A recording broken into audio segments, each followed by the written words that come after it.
All right.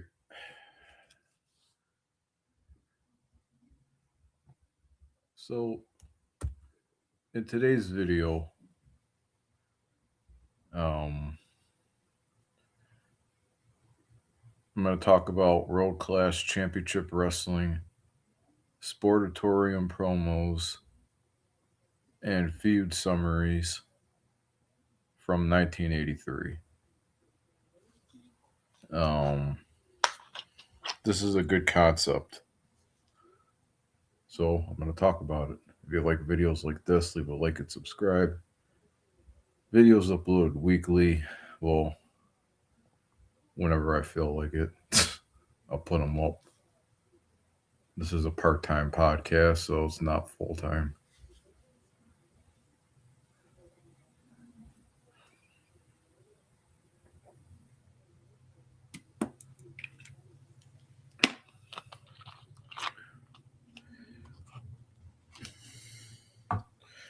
Well,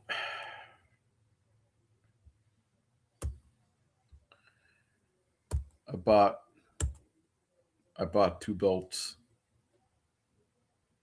They're not that great. Um, they're budget wrestling replica belts. They're budget belts. So I think the first one I bought an NWA Dome Glow belt, and I bought a Hogan '86 belt. Um,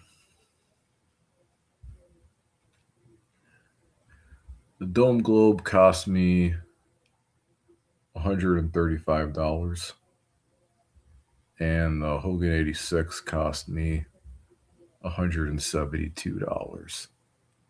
So when I get them, hopefully next week I'll have them in my possession. I'll do a thorough review on them. I know that it's gonna look nothing like. I know the belts are not gonna look nothing like my other three that are on my shelf right now, but they're low budget replica wrestling belts, and that's all I can afford. And they're coming from overseas, so um, I just can't afford the I just I just can't afford the WWE shop. I cannot afford the WWE shop. I can't. So buying their belts is like making a car payment. It's like I can't afford WWE shop replica belts anymore. And that's why I buy overseas because it's cheaper. You know, I can't do it. I mean, you have to really catch them when they have a sale going on. But I just can't do it. So, um, what else?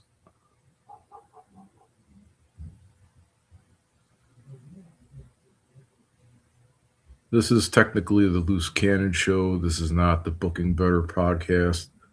The podcast has been renamed the Loose Cannon Show. So this is by far right now, this is technically the Loose Cannon Show. So let's talk about World Class Championship Wrestling. Um,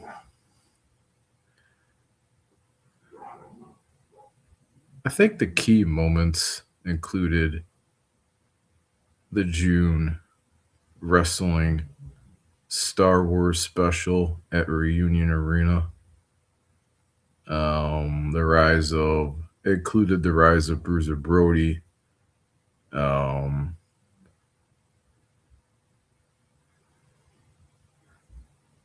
and there were some heated promos that focused on Texas pride and the Freebirds disrespect. When they were disrespecting I think the Von Erichs. But the key storylines were the Von Erichs versus the Fabulous Freebirds. I was never a huge fan of the Fabulous Freebirds.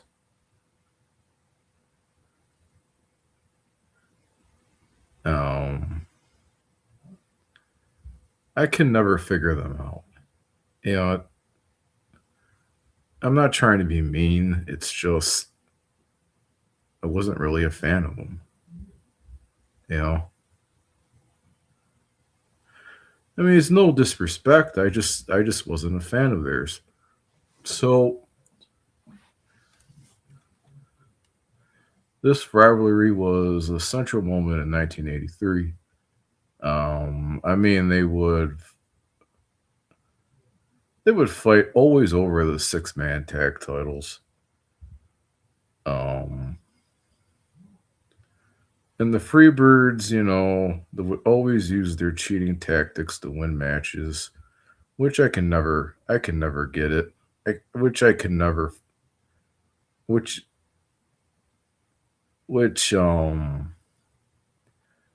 I never would get why they would do that. Is what I meant to say. Um,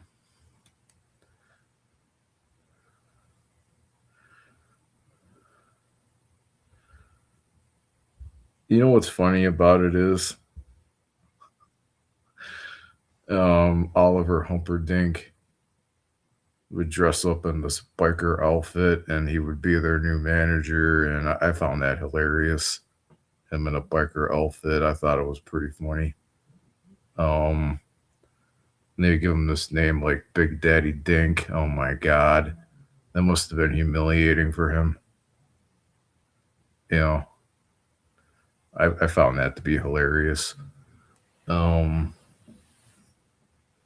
so, but they're basically their key storylines are with the Von Erichs. Um, and they had a huge rivalry with them. I mean, it was the one of their central moments in 1983. I mean, they would have all of their matches were great. Um,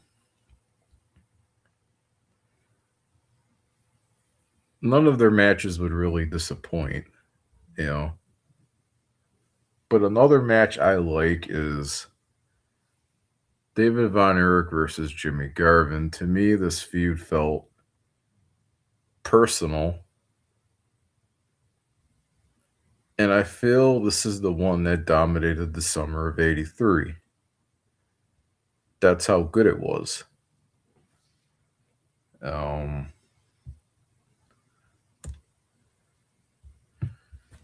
Bruiser Brody versus the Freebirds. This is by far the best rivalry in wrestling. It was the highlight. Um, well,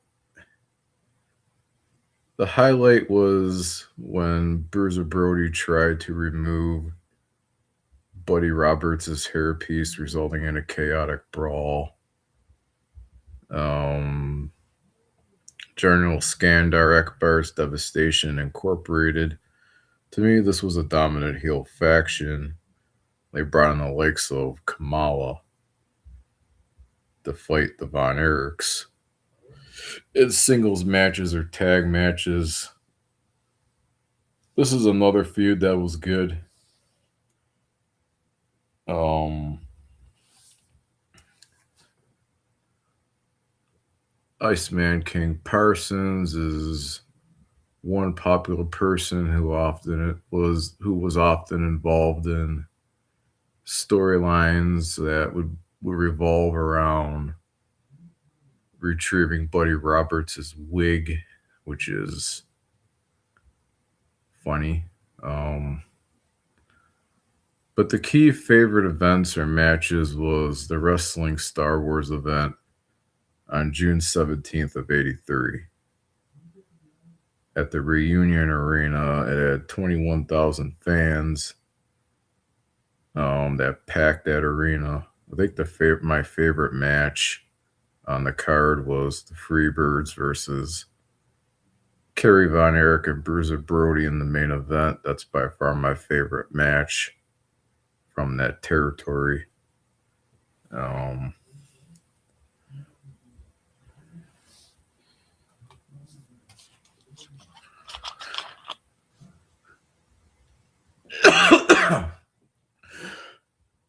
I still got that chest cold. I just haven't been able to get rid of it.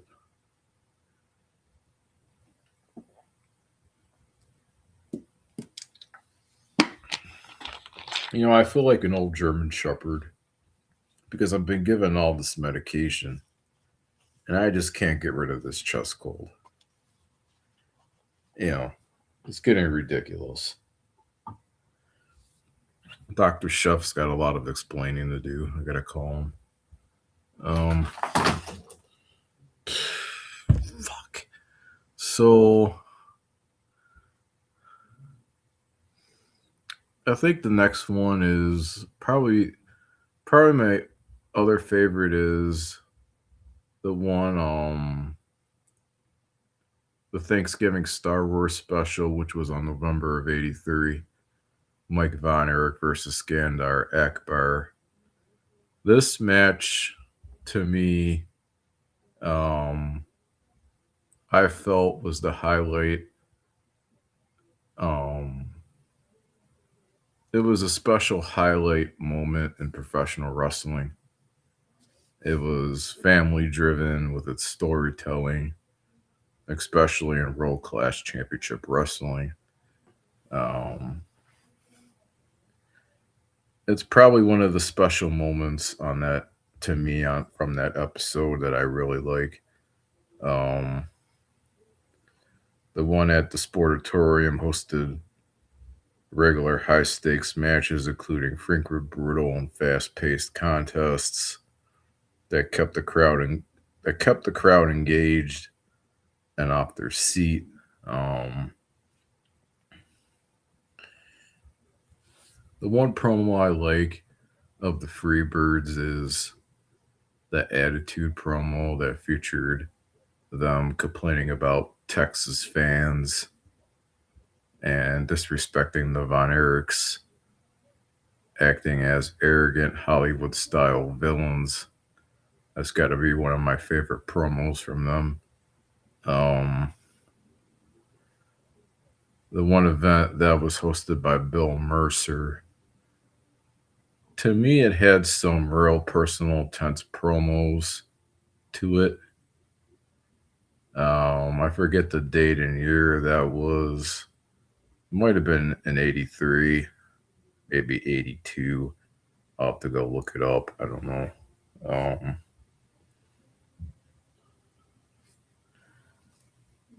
the Von Erichs ran that territory. They owned it. That was their home base. You know, that was their territory. And I kind of felt that the Freebirds, to me, were intruders evading the Von Erich territory, trying to take over. That's the way I always viewed it. Um, they, to me, were intruders, the Freebirds. They were invaders, outsiders. That's the way I always viewed it. Um,